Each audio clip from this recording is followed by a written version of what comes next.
I'd like to welcome Scott Goldman today, and Scott is the board president of the El Toro Water District.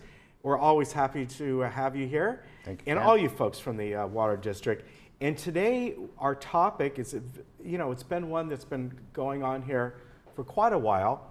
The recycled water expansion, of course, you're on phase 2. Right. Phase 1 was completed 2 years ago? I think, yeah, it's actually been 3. Okay. 2015 is when we finished it, finished all the pipes. But and then this it is a took another wonderful year. thing. And Yeah. let me ask you before we look at the slides here, is this something that you're doing beyond Laguna Woods Village here, or other water districts doing this? Yeah, many water districts in the state have been, especially with the drought, have been looking to expand the recycled water system.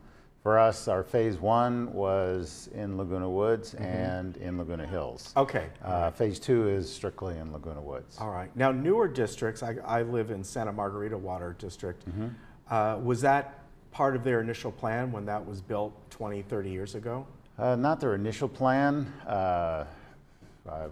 Santa Margarita, like most of the water districts, started up here in the 60s. Okay. I think Santa Margarita started recycled water in the 70s, and so they've been expanding and growing as the districts expanded.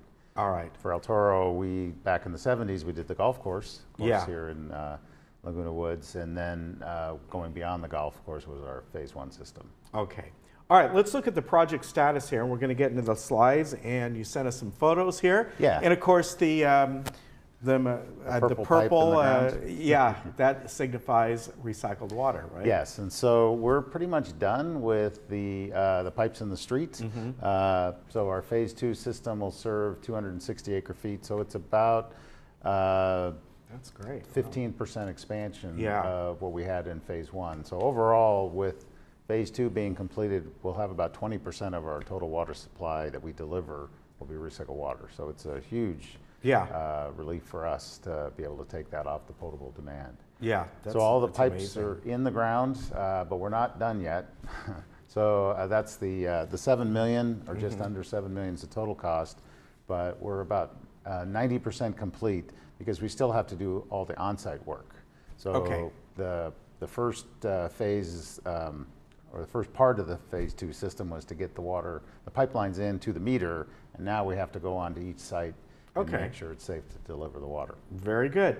So let's look like we're going to have a map here, and this really shows where this is happening. Right, so this is the phase 2 expansion. So we have our west side expansion, which is down in the Gate 9 area, and the east side expansion, which is over in the Gate 6 area. Okay. So those are the 2 areas we put the pipes in the ground, and now we still have, there's 65 meters. Most of them are dedicated irrigation meters, so those are a little easier to convert over because the systems are already separate.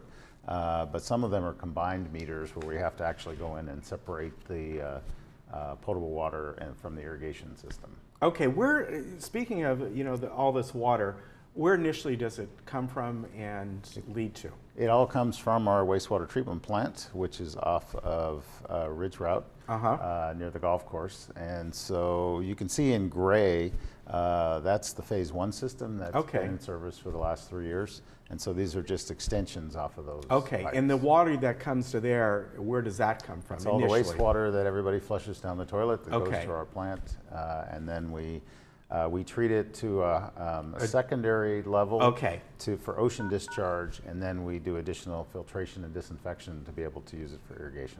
Okay, and then of course it goes even higher for drinking water and things like that. If you were going to do drinking water, then yes, you do even more. Okay.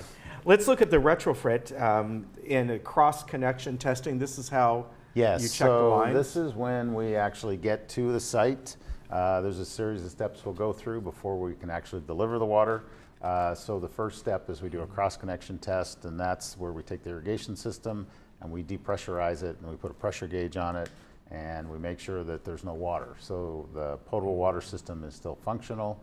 We'll operate, make sure everything's working there, and then we'll turn irrigation valves on and off and make sure there's no pressure spike. So that's kind of that test will take 2 to 4 hours to run. and then All we'll right. do that with the health department. All right, and the next couple of photos are all part of this process, right? Right, so once we've kind of verified that the two systems are separate to start with, then we tag everything. Yeah. So we're required to all the valves and meters, we put tags on them, and that's so we don't end up with an accidental cross connection later.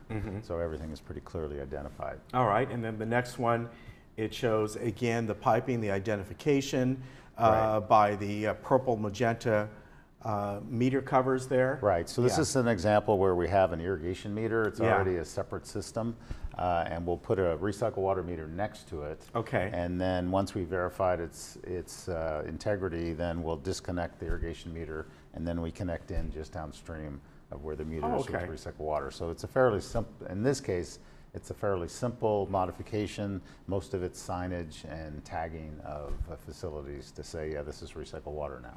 Okay, and then the next one is just another kind of underground version of what we just saw. Yeah, this is when the meters are not right next to each other, so we don't always install the recycled water meter right next to the irrigation meter because of where we put the pipe. Yeah. So this one we just trench across the lawn to get to wherever the meter was. Okay. So there's a little bit more trenching, and again, this the purple pipe put in the ground and taped and identified. All right, and another photo we're going to go to here, kind of showing the next, well, you got the cover off. You're kind of showing exactly what that is. Is that a regulator valve? It's a pressure regulator. So this is kind of a standard setup where we'll run through our meter, and then downstream of the meter we'll have a couple of quick couplers. We'll run through a pressure regulator and a valve. And then what the quick couplers do is allow us to test the pressure regulator to make sure it's working properly. Okay. So we can set the proper pressure downstream, and because the pressure upstream it varies all over the system. Yeah, I actually have a regulator going into my house in RSM. And Yeah, I know a lot of homes don't do that, but we do. And Yeah. I had to change it out when I moved in, which was fun. No, it really was. I had a good time doing that.